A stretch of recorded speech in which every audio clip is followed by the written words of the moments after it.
मंगलमय मंगलकरण वीतराग विज्ञान नमो ताहि जाते भये अरहंताति महान।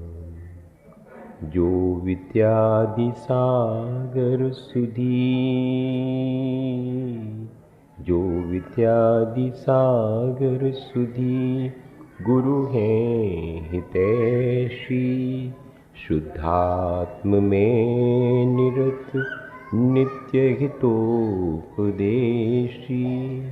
वे पाप ग्रीष्म ऋतु में जल हैं सयाने।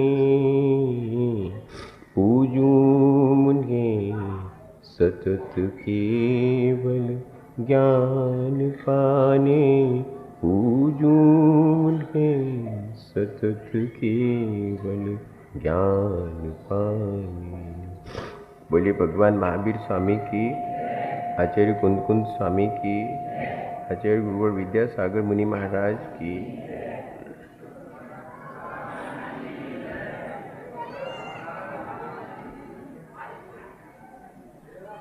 अपने जीवन को अच्छा बनाने के लिए अपन निरंतर विचार कर रहे हैं। अपने व्यक्तित्व को संभालने की कोशिश कर रहे हैं। अपनी दृष्टि, अपने ज्ञान और अपने आचरण को ठीक दिशा में ले जाने का प्रयत्न कर रहे हैं। ये सारे प्रयत्न ही अपने जीवन को अच्छा बनाएंगे। हम जहाँ हैं, जिस स्थिति में हैं, वहीं से हमें अपनी यात्रा शुरू करनी पड़ेगी। हम ये सोचें कि हम फिर कभी जब अच्छी परिस्थितियाँ होंगी तब हम अपने जीवन का कल्याण कर लेंगे, ऐसा नहीं है। हमारी जैसी स्थिति है, अच्छी है, बुरी है, हम अपने जीवन को ऊंचा उठाने के लिए वहीं से प्रयास कर सकते हैं। एक लेमैन भी, एक ऑफिसर भी, एक बिजनेसमैन भी, एक स्टूडेंट भी, जो जहाँ है वहाँ से अपने जीवन को वहीं रह कर के भी अच्छा बना सकता है, बशर्ते कि उसके भीतर अपने आप को अच्छा बनाने का विचार हो और विचार के अनुरूप उसके भीतर पुरुषार्थ करने की लगन हो। बुराइयों से बचूं, इतना भी अपने जीवन को अच्छा बनाने के लिए पर्याप्त है। हमें अपने जीवन को अच्छा बनाने के लिए कुछ अच्छा करना पड़े, ऐसा भी ज़रूरी नहीं है।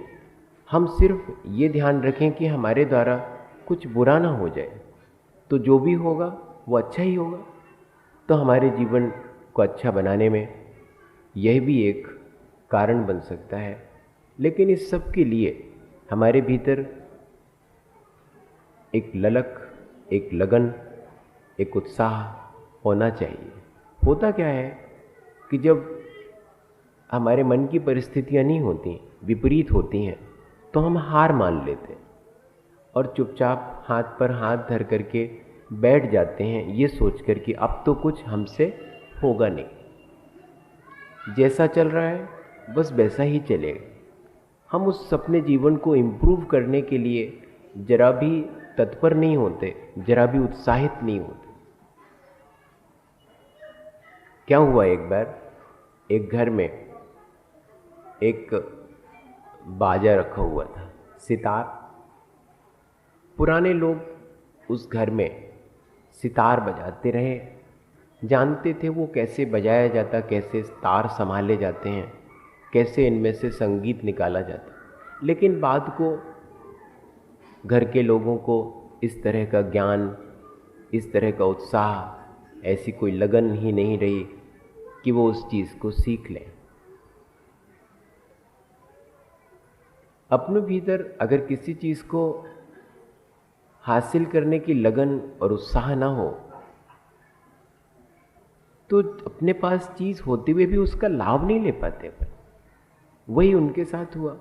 अब इतना बढ़िया तो सितार था, लेकिन उनको ऐसा लगता था, क्योंकि कोई बजा के नहीं जानता था, तो उनको लगता था कि ये बेकार में इतनी जगह और ले रहा है, पड़ा हुआ है। और उनको प्रॉब्लम लगती थी कि इसको तो फेंक देना चाहिए। कई बार उन्होंने मन बनाया है कि फेंक देंगे इसको तो। फिर सब लोग बैठते कि अरे नहीं, अपने बाप दादा के ज़माने की विरासत है, ऐसे फेंकने से क्या चलेगा काम, रखे रहो। तो रख लेते थे। ऐसे ही तो अपने पास भी है। अपन अपने जीवन को अच्छा बनाने के लिए क्रियाएं नहीं करते हैं, बस एक परंपरा से हमें करना है, इसलिए हम कर रहे हैं। इस तरह से हम बहुत ट्रेडिशनल हो जाते हैं और अपने जीवन को जहाँ है वहाँ से 1 इंच भी आगे नहीं बढ़ा पाते।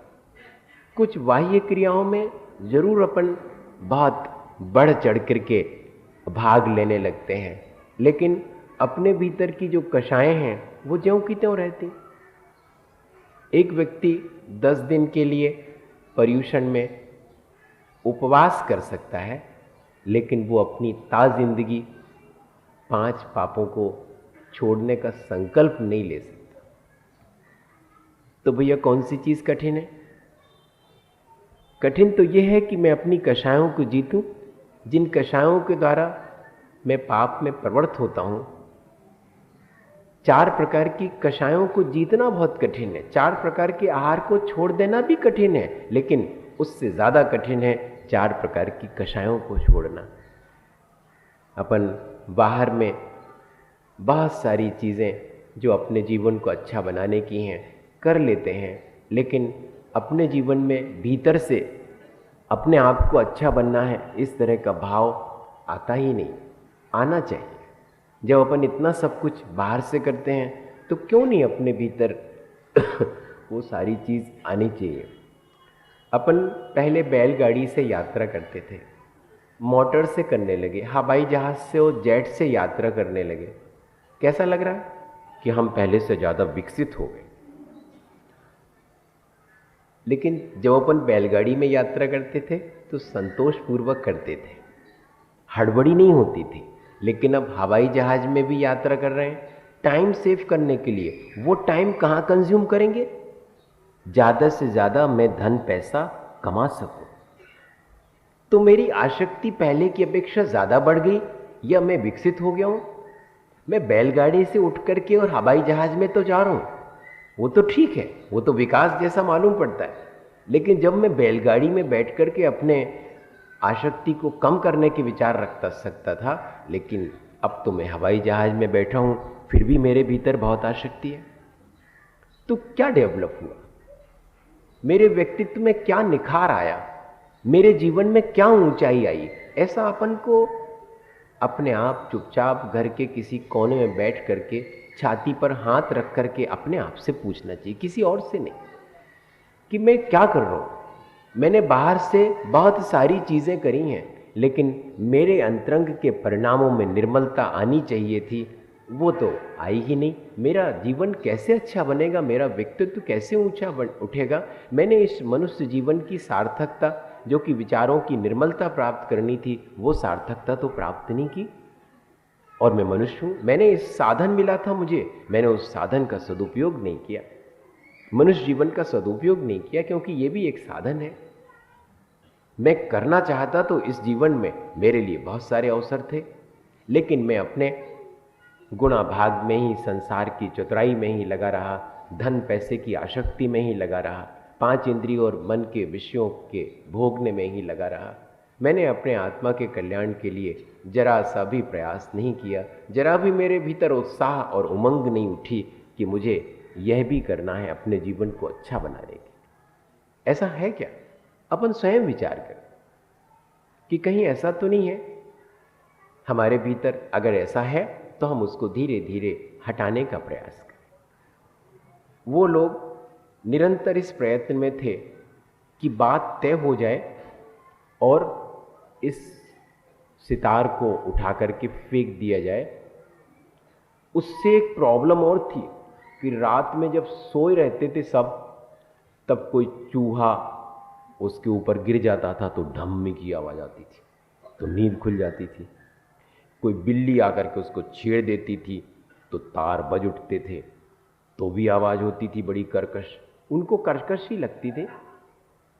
जैसे कि जो जीवन से निराश हो जाते हैं वो अपने जीवन को स्पाइल कर लेते हैं, उन्हें अपने जीवन से घृणा हो जाती है, अपने जीवन से निराश हो जाते हैं, वो कुछ नहीं कर पाते, ऐसा सोच करके आज सुसाइड भी कर रहे हैं लोग। थोड़ी सी असफलता में हम अपने जीवन को ही नष्ट कर देते हैं। हम उस असफलता को दूर करके अपने जीवन को सफल बनाने के लिए उत्साहित नहीं होते, प्रयास नहीं करते। ऐसे ही उन्होंने भी एक दिन सब लोगों ने बैठ करके कि भाई अब बहुत हो गया, अब तो इस सितार को उठा करके घूरे पर फेंक देना चाहिए क्योंकि कोई काम का नहीं। और उन सब ने निर्णय लिया कि सुबह सुबह जबकि कोई देख ना पाए, क्योंकि खराब चीज फेंकने के लिए अपन ध्यान रखते हैं कि कोई देख ना जाए। ये तो अच्छी चीज है दान वान कि सब लोग को पता लग जाए। 1 रुपए का दान भी 10 दफे माइक से बोला जाए कि इन्होंने 101 रुपए दान में दिया। और अगर 1-2 लाख रुपए दिए फिर तो पटिया वटिया का इंतजाम होगा, सब कुछ लगा करके कि मैंने दिया, जैसे कि मेरा हो, जबकि मैं लेके कुछ नहीं आया था। मैं खाली हाथ आया था, खाली हाथ ही यहां से जाऊंगा, न लेके जाऊंगा, मेरा था ही नहीं। लेकिन मैंने त्याग किया, इस बात का अहंकार मेरे भीतर आ जाता है। जबकि दान में, त्याग में अहंकार की कोई आवश्यकता नहीं थी। लेकिन क्या करें, अपने मन को देखें अपन कि अपन सब कुछ कर रहे हैं लेकिन अपना मन उतना निर्मल नहीं है। और मुंह अंधेरे कोई देख ना पाए और बच्चों के हाथ से उन्होंने वो सितार घूरे पर फेंकवा दिया, कचरा घर में फेंक दिया। दोपहर में उनको कहीं से अच्छे संगीत की आवाज सुनाई पड़ी घर के लोगों को। बालकनी से झांक के देखा तो एक भिखारी फकीर आदमी एक सितार पर बहुत अच्छा गीत गा रहा है। तो इन लोगों ने गौर से देखा कि लगता तो है कि अपने ही वाला सितार है। अब जब अपने ही वाला सितार है तो जरा मामला गड़बड़ हो गया। अब गीत सुनने का और संगीत सुनने का चाव नहीं रहा, अब मेरा सितार है ये आसक्ति। ऐसी तो होती अपनी आसक्ति। पूजा में भगवान के गुणगान करते समय भी अपने भीतर से वो आसक्ति जोर मारती है।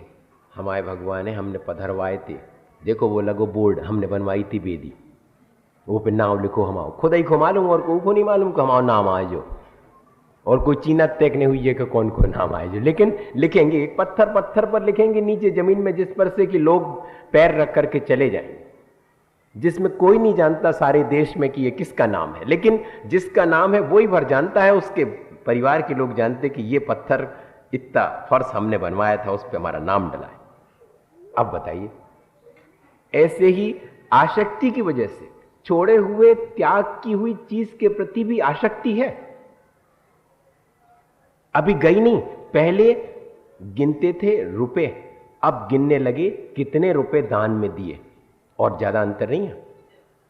पहले रुपए गिनते थे, अब गिनने लगे मालाएं, कितनी फेरी, 1 लाख। नाम लिए भगवान के 1 लाख बार, इसको भी गिनने की आवश्यकता। जो त्यागा उसको भी गिनने की आवश्यकता, जो जोड़ा उसको तो दुनिया गिनती है। लेकिन जब त्याग करना हो तो बिना गिने फेंक दिया कि कचरा था, जैसे कचरे की टोकनी भर करके घूरे पर डाल के आ जाते कचरा घर में। क्या ऐसा मेरा मन होता है? इस सबको मैं कचरा मान पाता हूं जो मैंने जोड़ रखा है पंचेंद्रिय और मन के विषय? बहुत कठिन है ऐसा मन बनाना पड़ेगा। अपना अगर जीवन अच्छा बनाना है, अपने व्यक्तित्व का निखार करना है, अपने को मोक्ष की प्राप्ति के लिए अपन प्रयास कर रहे हैं, अपने जीवन का कल्याण करना है, तो फिर हमें इस दिशा में भी उत्साहित होकर के कार्य करना होगा। अभी तक हमने अज्ञानता में जो कुछ करा उसके बारे में अब हम कुछ नहीं कह सकते, हम उसको परिवर्तित भी नहीं कर सकते। लेकिन हम आगे भविष्य में अपने विचारों को संभाल करके, सुधार करके एक सही दिशा में चल करके अपने जीवन को अच्छा बना सकते हैं। क्यों ना अपन ऐसा निर्णय ले लेना चाहिए। और जब उनकी आसक्ति ये मेरा सितार है इस तरह की गई, तो फिर एक ने पहचाना, दूसरे से पूछा क्यों, लग तो अपने ही रहो है। हाँ अपनो ही तो आए, जो न अपन ने सवेरे फेंक दो तो भूरे पे। अब और 4 लोग इकट्ठे हो गए घर के, कहने है तो अपने ही। अब जब इतने सारे लोग घर के हो गए तो अब जरा राइट बनता है अपना। जब किसी को कुछ अपनी चीज हड़पना होती है तो एक अकेले से काम नहीं चलता, 10 लोगों को इकट्ठा करेगा अपने समर्थन के लिए कि है कि नहीं हमारी, हाँ है हमारी, तुम भी कहो। तो सब लोगों ने उस एक भिखारी को, फकीर को घेर लिया। कुछ लोगों ने पुरा पड़ोस के लोगों से भी कहा कि आप पहचानो, हमारे यहाँ कितने दिन से रखा था, ये हमारे ही है सितार की नहीं। उन्होंने कहा हाँ लगता तो है आप ही का है सितार। अब ले पुरा पड़ोस वाले लोग भी इनके संगे हो गए। अब वो बेचारे एक गरीब आदमी फकीर, तो वो तो घबरा गया। उन सब ने उसको कहा कि मिस्टर तुम जो सितार बजा रहे हो वो सब वो हमारा है, ये सब लोग गवाह हैं, तुम्हें छोड़ना पड़ेगा। फकीर जोर से हंसा, बोले जब तुम्हारा था तो तुमने फेंका क्यों, और तुमने ऐसा संगीत क्यों नहीं निकाल लिया। अब जब मैंने तुम्हारे उस टूटे और व्यर्थ सितार से संगीत निकाल दिया, तार संभाल करके, तो तुम उस पर अपना अधिकार जमाने लगे। ठीक इसी तरह हमारा सबका जीवन है, हम ठीक से जीवन का संगीत नहीं निकाल पाते, ठीक से नहीं जी पाते हैं तो जीवन से निराश हो जाते हैं। लेकिन हमें उनकी तरफ ध्यान देना चाहिए कि जो अपने जीवन को, अपने तारों को, सांसों के संभाल करके जीवन का संगीत निकालते हैं, जिसमें समता और संतोष का संगीत निरंतर बजता है। क्या ऐसा अपने जीवन में नहीं होना चाहिए? ये जो जीवन मिला है इसमें संतोष का संगीत हो, और अपने जीवन में एक बार महाव्रत अंगीकार करके मैं समता का भी स्वाद ले सकूं। ऐसा अपने मन में भाव नहीं आना चाहिए अपने व्यक्तित्व को ऊंचा बनाने के लिए। लेकिन अपने मन में तो ये विचार आता है, मेरे पास धन पैसा ज़्यादा होगा तो मैं बहुत बड़ा व्यक्ति हो जाऊंगा, बहुत अच्छा कहलाऊंगा, मैं ज़्यादा डिग्रियां ले लूँगा तो बहुत पढ़ा लिखा व्यक्ति भी अच्छा माना जाता है, मेरा रूप रंग अच्छा होगा तो मैं बहुत अच्छा मानो जाऊंगा। भैया धन पैसा ज़्यादा होने से कोई अच्छा माना जाए ऐसा कोई ज़रूरी नहीं है। वो तो डाकू के पास भी रहता पर वो उसको अच्छा मानते हैं। रूप रंग जिसके पास में अच्छा हो और डिग्रियां बहुत अच्छी हो, पढ़ा लिखा हो, उसको हम अच्छा मानते हैं, उससे हमारा व्यक्तित्व ऊंचा उठता है। व्यक्तित्व को ऊंचा उठाने के लिए क्या रूप रंग जरूरी है? क्या बुद्धिमान होना जरूरी है? लोकप्रिय होना या कि धन पैसेवान होना जरूरी है? अपने को लगता तो यही है कि ये सब चीजें नहीं होगी तो कोई पूछेगा नहीं। असल में लोग भी इसी तरह से हो गए, लोगों ने भी उनको पूछना शुरू किया जिनके पास धन पैसा है, जिनके पास बहुत पढ़े लिखे हैं, जिनके पास रूप रंग है। ये हमारी भी गलती थी कि हमने ऐसा क्राइटेरिया बना दिया अच्छे होने के लिए, उस व्यक्ति को हम अच्छा मानेंगे जिसके पास ये सारी चीजें हों। अपन ये भूल गए कि जिसने अपने जीवन को अच्छा बनाने के लिए जिनवाणी का उपदेश सुनकर के, गुरुजनों के उपदेश सुनकर के अपने जीवन को अच्छा बनाना शुरू कर दिया, उसका जीवन अच्छा है। क्या हुआ? एक बार एक राजा के यहां पर एक मूर्तिकार 3 मूर्तियां लेकर के पहुंचा और उसने राजा से कहा, तीनों बहुत सुंदर, रूप रंग जिनका बहुत बढ़िया और तीनों देखने में एक जैसी। राजा साहब से कहा सॉरी कि एक जो पहली वाली मूर्ति है उसकी कीमत तो 5 रुपए। मैंने कहा ठीक। दूसरी वाली जो मूर्ति है ना, समान रूप रंग है, शेप साइज भी बिल्कुल समान है।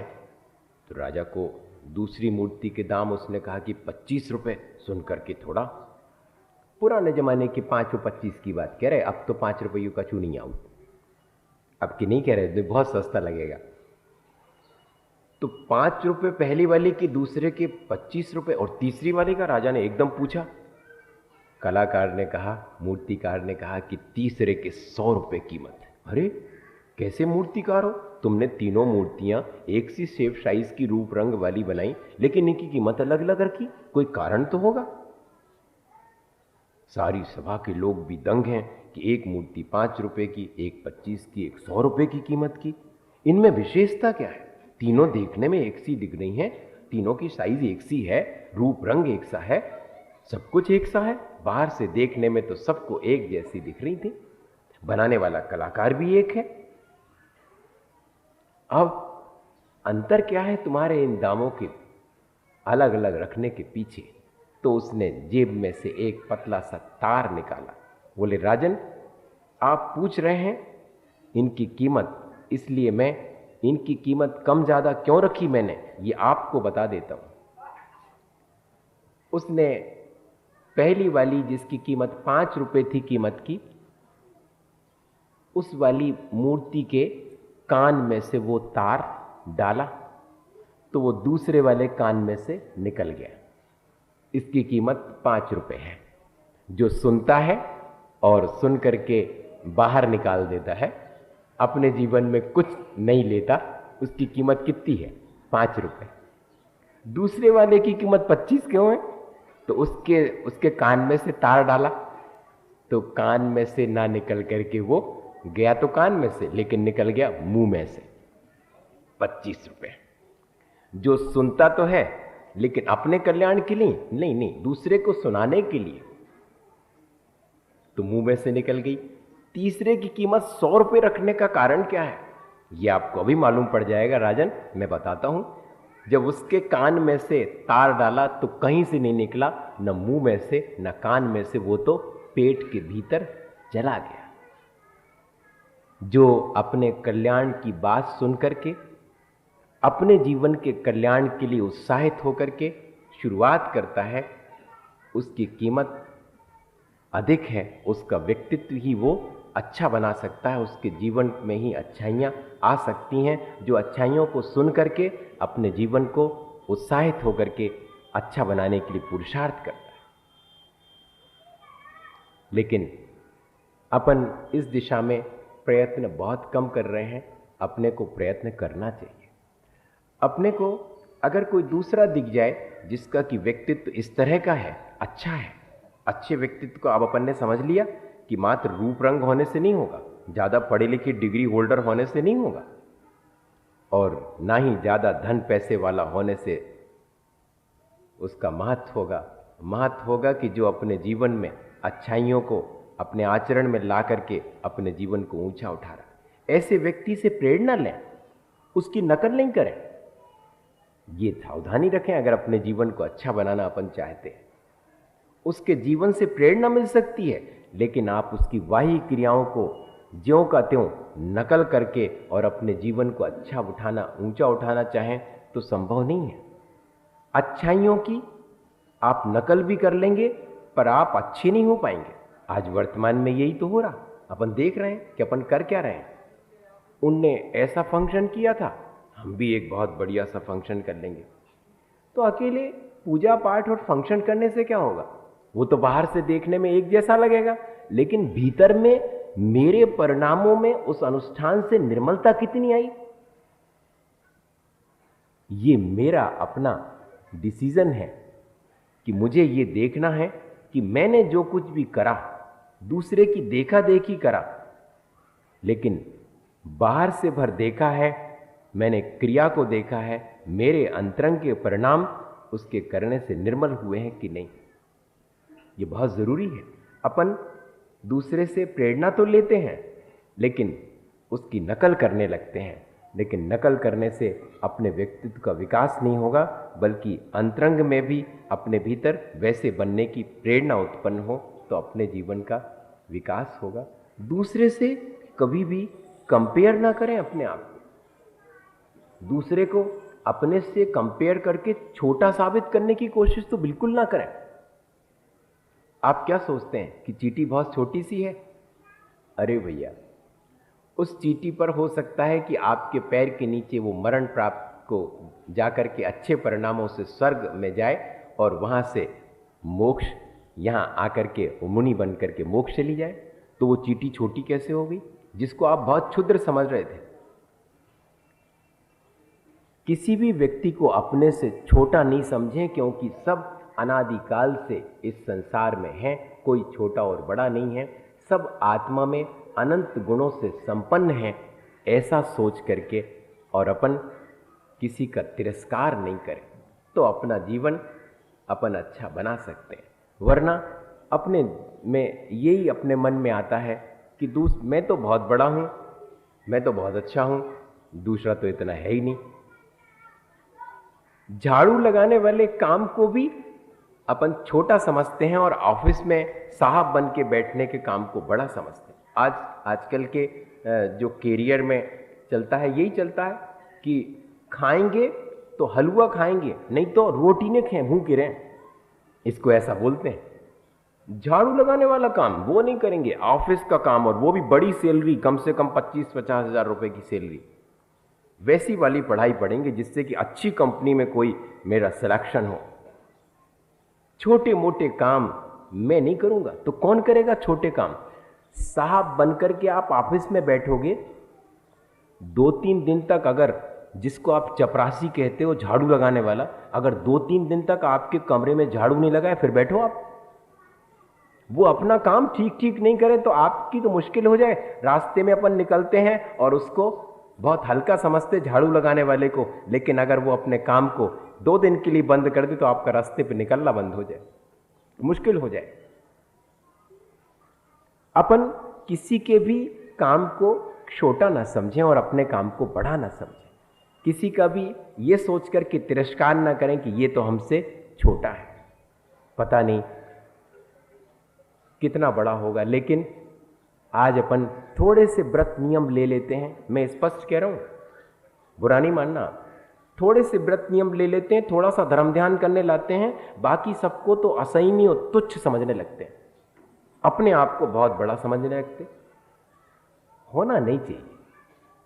अक्सर ये चीज आती है, जिसके अंदर जितनी त्याग तपस्या का बाहर से जिसने लिया होगा वो दूसरे को तुच्छ मानेगा। नीचे बैठो, तुम इतने नहीं बैठ सकते, चटाई पे नहीं बैठ सको तो बैठो धरती पे, कि वो आदमी नहीं है क्या? इस तरह का भाव अपने भीतर आ जाता, क्योंकि हम तो व्रती हैं। ये अहंकार अपने भीतर आ जाता। थोड़े से पूजा करने लगे तो पूजा नहीं करने वाले को तुच्छ समझेंगे, असंयमी समझेंगे। अगर थोड़ा सा संयम अपन ने पालन कर दिया, अगर अपन ने थोड़ी सी प्रतिमा ले ली तो बाकी लोगों को तो बिल्कुल कचरा समझेंगे। होता है ऐसा कि नहीं होता? थोड़ा सा धर्म ध्यान करने लगे, बाकी तो सब कुछ नहीं है। हो सकता है कि आपसे भी जल्दी और वो श्रद्धा पूर्वक थोड़ी देर के लिए व्रत नियम लेकर के जीवन के अंत में अपना कल्याण कर लें और आप बैठे रह जाएं संसार में।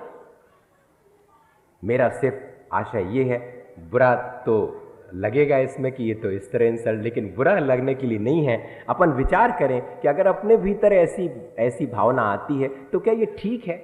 ऐसी भावना ठीक नहीं है। किसी के भीतर भी आती, अपने भीतर आती है, तो अपन को इस भावना को सुधारना है कि यहाँ पर हमने सिर्फ अपना कर्तव्य किया है। कोई अपना कर्तव्य पहले कर लेता है, कोई बाद में कर लेता है, लेकिन है तो सब बराबर ही। ऐसा सोच करके आपने मुझे ऊपर बिठा दिया है ताकि मैं ठीक ढंग से आप मुझे देख सकें और मेरे प्रवचन सुन सकें। बाकी किसी के ऊपर बैठने से कोई बड़ा नहीं हो जाता। ऊपर तो छिपकली भी है, क्या वो बड़ी हो गई? अब बोलो, ऊपर छत के बच्चे खेल रहे होंगे, क्या बड़े हो गए? महाराज जी से ऊपर है। अकेले ऊपर उठ जाने से कोई व्यक्ति बड़ा होता है क्या? अपने भावनाओं में, अपने विचारों में जो जितना ऊंचा है, वो चाहे नीचे गड्ढे में भी खड़ा हुआ हो, लेकिन वो ऊंचा ही कहलाएगा। एक बार की घटना है, हमको याद आ गई। एक बार क्या हुआ, रिस्पेक्ट के लिए, आदर देने के लिए आचार्य श्री के लिए तखत आने में देर थी, तो आचार्य श्री वहीं पर एक चटाई थी, चटाई बिछा दी, तो उस पर बैठ गए। अब हम लोग जब तक वो चटाई पर नहीं बैठे थे तो हम लोग भी जमीन पर बैठने से थोड़े डरे।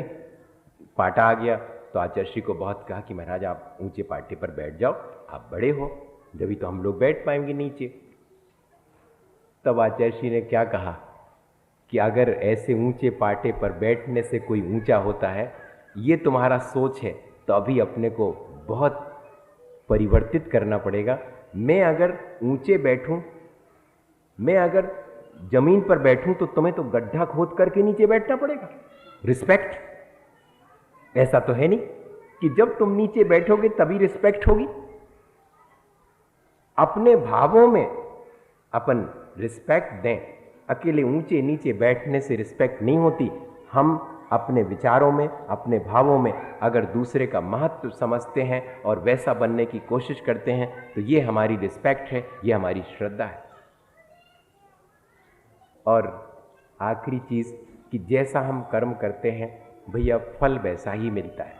कभी कभार बुरे कर्म करने वाले को भी अच्छा फल मिलते देख करके अपन गड़बड़ा जाते हैं कि देखो तो इतनो पाप कर रहे लेकिन इनको तो इतनो पैसा है, इतनो धन। एक व्यक्ति जो कि बहुत अच्छे कार्य कर रहा है लेकिन दीनहीन और गरीब अवस्था में अपना जीवन व्यतीत कर रहा है तो अपने को बड़ी दया आती कि देखो तो इतने अच्छे काम कर रहा हो, पूजा पाठ कर रहा हो, सब धर्म ध्यान कर रहा हो, लेकिन उसमें बहुत गरीबी है।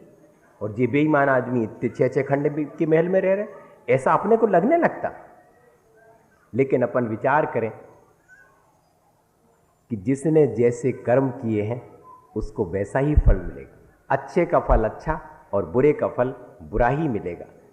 आज वर्तमान में भले ही अच्छे कर्म कर रहा है लेकिन अभावग्रस्त स्थिति में अपना जीवन जी रहा है, इसका मतलब कि पहले उसने इतने अच्छे कर्म नहीं किए जिससे कि वो अच्छे से जीवन आराम पूर्वक जी सके। जिस व्यक्ति ने आज बेईमानी करी है लेकिन बहुत महलों में रह रहा है, ये ध्यान रखें कि ये उसकी बेईमानी का फल नहीं है, ये महलों में जो रह रहा है उसने कुछ अच्छा किया होगा, इस वजह से उसको इतनी सुख सुविधा मिल रही है, भौतिक सुख सुविधा। लेकिन अभी वर्तमान की बेईमानी उसकी कब फलेगी तब उसको समझ में आएगा। कभी भी अच्छे का फल बुरा और बुरे का फल अच्छा नहीं होता, ये अपने ध्यान में रखें। अपने व्यक्तित्व को ऊंचा उठाने के लिए कि थोड़ा ही सा तो बुरा किया, थोड़ी तो गुस्सा करो, हमने सभी तो करत हैं, ऐसा सोचकर अगर आपने 1 रुपए की भी चोरी की है तो चोरी है। अगर आपके भीतर किसी की चीज हड़पने का भाव आ गया है तो आपके अंदर चोरी आ गई। 5 पाप ऐसे एंटर करते हैं। अपने व्यक्तित्व को अपन अच्छा बनाना चाहते हैं तो अपन हमेशा सजग सावधान रहें कि मेरे मन, वाणी और शरीर से जो भी मैं कर्म करूं कोई भी बुरा कर्म ना हो जाए जिससे कि मुझे भविष्य में उसका फल भोगना पड़े। बुरे का फल बुरा ही भोगना पड़ेगा। ये सोच करके मैं सजग और सावधान होकर के अपने जीवन में कर्म करूं, मन से, वाणी से और शरीर से। अकेले शरीर और वाणी से नहीं कह रहा हूं, मन से भी। क्या हुआ, बहुत पहले की घटना है। मैं जब गृहस्थ जीवन में बिताता था अपना जीवन, तो मेरे जुम्मे घर का एक काम था, सब्जी खरीद के ला करके रखना, फिर कॉलेज जाओ। ठीक, अपन ने अपने हाथ से, किसी ने अपन से कहा नहीं था कि ऐसा करना ही पड़ेगा, नहीं, अपन ने स्वीकार कर लिया था कि ये काम तो सब लोगों का है, घर में अलग अलग, तो अपन भी ये काम ले ले। अपन ये नहीं करते, बड़े लोगों को कहना पड़ता है कि तुम्हारे जिम्मे ये काम था और तुमने किया नहीं। ऐसा कहने का क्यों मौका रखें? इतने सारे लोगों में सब ने अपने अपने काम अच्छे से कर रहे हैं, मैं भी तो एक काम लूँ, मैं भी तो घर के किसी काम को करूँ, उसे छोटा क्यों मानूं? झाड़ू लगाने के काम को माँ के जुम्मे सौंप दूं, मैं क्या झाड़ू नहीं लगा सकता घर में? लेकिन अक्सर ये होता है कि मैं तो पढ़ा लिखा हूं, मैं तो साहब हूं, घर का काम कैसे करूं? ये अपनी सोच रहती है। अपन अच्छे कर्मों से इस तरह चूक जाते हैं। वो एक सब्जी लेने का काम, खरीदने का काम मेरे जुम्मे था, मैंने स्वयं स्वीकार किया था। मैं बाजार में जाकर के 1-2 दुकानदार थे, एक से फल और एक से सब्जी खरीदता था। मैंने कभी दुकान नहीं बदली। बहुत लोगों ने कहा, अरे तुम कैसे नए नए हो, तुम जब कमे हो जब पता लगे, ऐसा तक कहते लोग कि ले बाप को पैसा है सो तुम पूछते ही नहीं हो, ठहरावते ही नहीं है। अब तो जमानो ठहरावे को है, इतने 4 जगह पूछो कि जब सब्जी इतने भाव में मिल रही है, जो उनके कम मिल रही हो उसे लो। अपने मन में ये आता ही नहीं था। एक जगह जाकर के उसके यहाँ पर ये चीज़ चाहिए है, 4 पैसे ज़्यादा भी ले ले तो ले लेता होगा। लेकिन जब लोगों ने बहुत ज़्यादा कहा तो मैंने कहा, मेरे 4 आने पैसे क्या वो ज़िंदगी भर मेरे से लेकर के ज़िंदगी भर अब खा लेगा? 4 आने पैसे मेरे से उसने बेईमानी करके 4 आने पैसे ज़्यादा ले लिए हैं, तो क्या ये 4 आने पैसे उसके पूरे जीवन को संभालने में कारण बनेंगे क्या? अगर बनते हैं तो सौभाग्य मेरा, मेरे 4 आने सार्थक हो गए। ये सोच करके मैं अपना सब्जी खरीदने का और ये मैं फल खरीदने का काम करता। केले के लिए एक निश्चित व्यक्ति था ठेले वाला, उसके पास जाकर के, भैया 1 रुपए के कितने हैं? जितने हैं उतने दे दो। तो कभी 8 देता था, कभी 10। अब आज के ज़माने की बात अलग है कि 1 रुपया को 1, कोई 1.25 रुपया को 1 आ गए। पहले की बात कर रहे हैं। तो 1 रुपए के 8 या 10, कभी ज़्यादा मार्केट में आ गए तो 12 भी मिल जाते थे, पर लोग उससे ठहराते थे, नहीं 10 नहीं 12 दो। वो कहता था कि नहीं साहब 10 ही पड़ेंगे, और अगर आप नहीं मानते हो तो 11 ले लो। ऐसे करके खूब बहस होती रहती थी उसके चारों तरफ। मैं चुपचाप जाकर के अपना थैला रखा, भैया इसमें दे दो, तुम्हें जितने देना हो 1 रुपए के दे दो, 10 आते हो 10, 12 आते हो 12। अब मैं एक बार उसके यहाँ पर गया और मैंने कहा जल्दी से दे दो। कहता ठहरो बाबूजी, इन सब ग्राहकों को दे दूं। किसी को कह रहा था 8 से शुरू करता था वो, देना उसको 12 है 1 रुपए की, लेकिन 8 से बते है वो, 1 की 8 दे रहे। नहीं 8 कहाँ, सब जगह 10 मिल रहे। 10 तो नहीं 9 दे दे हैं, तो 9 दे दी उसको। वो बड़ा खुश लेने वाला कि देखो 8 दे रहा हो तो हमने 9 ले लाए उससे।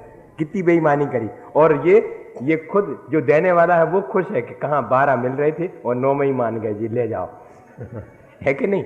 ये होता कारी। अपन सोचते हैं कि हम जीत गए, वो भी तो बुद्धू नहीं है। वो भी सोचता है कि मैंने भी इनके साथ बेईमानी करी, और इस तरह से दोनों एक दूसरे के साथ बेईमानी करके और खुश रहते हैं। और अपने जीवन में दोनों ने ही कर्म बांधा, खोटा कर्म, एक दूसरे के प्रति अविश्वास करके। आप अगर इससे ये चीज लेना चाहें तो मुझे उसने रोक दिया, वो मुझे जल्दी जाना था। मैंने 2-3 बार कहा कि भैया मैं थोड़ी ठहरा रहा हूं, तुम तो जल्दी से मुझे मेरे में रख दो जितने भी देना, और ये अपने 1 रुपए रखो। उसने कहा बाबूजी आप ठहरा नहीं रहे, इसीलिए तो ठहरो थोड़ा, इनको निपटा दें हम। जब सब चले गए तो उसने उस थैले में मेरे सामने गिन करके 12 केले रखे। मैंने कहा अरे तुम तो सबको 9 केले दे रहे हो, मुझे नहीं चाहिए भैया, 1.25 रुपये मैं नहीं दूंगा, मैं तो 1 रुपए के हैं, 1 रुपए के जितने आते हैं तो अपने 3 रख लो, बचा लो। कहले नहीं बाबूजी आप तो कुछ नहीं कह रहे हैं, हमेशा देखता हूं, इसलिए आपको तो 12 ही दूंगा। अब बताइए, उस पर विश्वास करने का फल, उसके प्रति अच्छे कर्म करने का फल अच्छा ही मिला। सीधा सा उदाहरण है, एक पान वाले का उदाहरण है, किसी कन्हैयालाल मिश्र प्रभाकर ने के जीवन का है। उन्होंने लिखा अपने संस्मरण में कि वो एक पान वाले के यहां से रोज पान लेते थे। एक दिन की बात, और कभी भी पान वाला रुपए देने के बाद जितने पैसे देता था वापस, उसे बिना गिने पॉकेट में रख लेते थे। रोज पान वाले देखता था कि बाबूजी को हम जितने पैसे दे देते हैं, बाबूजी हमको रुपए देते हैं, उसके जितने रिटर्न करते हैं वो गिनते विनते है ही नहीं, रख लेते पॉकेट में। 1-2 बार उसने पान वाले ने कहा भी कि बाबूजी हम पैसे देते हैं, आप गिन लिया करें। अरे बोले इसमें क्या गिनना, तुमने गिन लिए, बात एक ही है, विश्वास है मुझे, और रख लिया पॉकेट में। एक दिन ऐसा ही हुआ, उसने जो कुछ भी चिल्लर दी, जितने पैसे बचे वो सब बाबूजी ने पॉकेट में रख लिए और 10-25 कदम आगे बढ़ गए। अचानक आवाज आई उस दुकानदार की, बाबूजी सुनना। बाबूजी लौट के आए, सोचा शायद दुकानदार से धोखे से ज़्यादा पैसे चले गए होंगे मेरे पास, तो उनने पूरे पैसे, बोले बाबूजी जरा आप जो पैसे दिए थे वो जरा बताना आप। तब भी इनको और कंफर्म हो गया कि शायद ज़्यादा चले गए होंगे, उस गिनने में उसको गड़बड़ हो गई हुई। कोई बात नहीं, बोले पूरे पैसे निकाल करके दुकानदार के सामने कि तुमने मुझे ये जो दिए थे वो ज्यों के त्यों ये हैं। देखते देखते ही उसने उसमें से 4 आने पैसे उठा लिए और दूसरे 4 आने पैसे रख दिए। ये क्या कर रहे हो?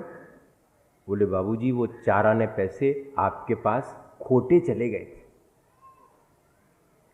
मैं आपके साथ तो बेईमानी नहीं कर सकता, आप मेरे प्रति इतना विश्वास रखते हैं, मैं आपके प्रति ऐसे कर्म करूं कि आपको ही धोखा दूं, खोटे पैसे आपको दे दूं। मैं दुनिया को बुद्धू बनाने के लिए तो खोटे पैसे भी चला सकता था, लेकिन आपसे मैं ऐसा बुरा कर्म आपके साथ तो नहीं कर सकता। ये असर पड़ता है अपने अच्छे कर्मों का, दूसरे को भी अच्छे कर्म करने की प्रेरणा मिलती है। अपन पहले बेईमानी करते हैं और दूसरे को बेईमानी करने के लिए उत्साहित करते हैं। अपने जीवन को अच्छा बनाना चाहें, अपने आसपास के परिवेश को अच्छा बनाना चाहें, सबका जीवन सुखद बने, इसके लिए बहुत ज़रूरी है कि अपन अच्छे कर्म करें और दूसरे को भी अच्छे कर्म करने की प्रेरणा दें, जिससे कि अपना जीवन भी और सबका जीवन भी अच्छा बने। इसी भावना के साथ मैं तो सोच रहा था कि बहुत थोड़ी सी देर बोलूँगा। लोग कह रहे थे आप अस्वस्थ हैं, आपका गला लगा हुआ है, वैसा मैं सोचता हूँ कि भोजन करने के लिए स्वस्थ चले जाएंगे और बाकी धर्म ध्यान करने के लिए नहीं, आप लेट ही रहो, बोलो न ज़्यादा, थक जाओ। बड़ी सिंपैथी। इसी आसक्ति की, शरीर के प्रति आसक्ति की वजह से अपन ने इस संसार को बढ़ा लिया है। सिर्फ धर्म के मामले में कि हमारी तबीयत ठीक नहीं है, इसे हम अंदर नहीं जा रहे। अच्छा कर्म करते समय अपन अपने शरीर के प्रति आसक्त हो जाते हैं और अच्छे कर्म से चूक जाते हैं। भैया अपन अच्छे कर्म स्वयं करें और सबको करने की प्रेरणा दें, अपने जीवन को अच्छा बनाएं। इतनी ही बात आज के लिए है। नमोकार आज अपन नहीं कर पाएंगे, इसी भावना के साथ कि सबका जीवन अच्छा बने। बोले आचार्य गुरुवर विद्यासागर मुनि महाराज।